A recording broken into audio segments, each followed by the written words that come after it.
Welcome. Today we are diving into the world of continuous probability distributions. Specifically, we will explore density functions and answer a question that often confuses beginners. Why is the probability of an exact value always zero? First, let's distinguish between the two types of variables. Discrete variables are things we count, like the number of students in a room or the result of a die roll.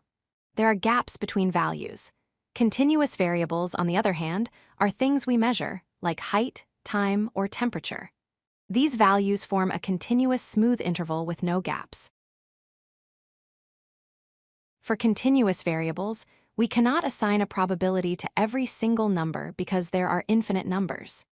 Instead, we use a smooth curve called the probability density function, or PDF. The vertical axis represents density, not probability directly. An essential rule for any density curve is that the total area underneath the curve must equal exactly 1.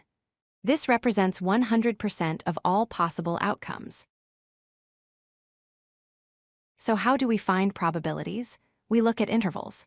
The probability that our variable x falls between 2 points, A and B, is equal to the area under the curve between those points. In calculus terms, this is the integral. Here is the paradox.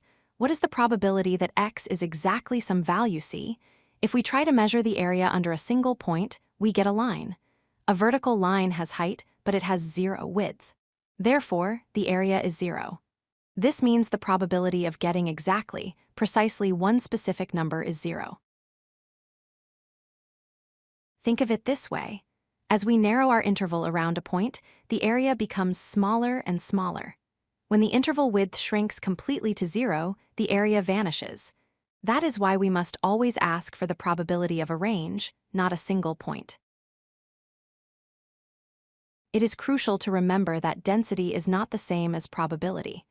The curve's height, f of x, can actually be greater than 1, as seen in this tall, narrow peak.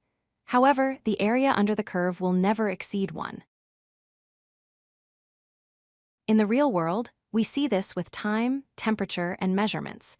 We might say it took 5 minutes, but in reality, it might have been 5.002 minutes. We never measure exact values with infinite precision. We always measure within a small range. To summarize, continuous variables use density functions. Probability is the area under the curve. The total area is 1. The probability of any exact value is 0.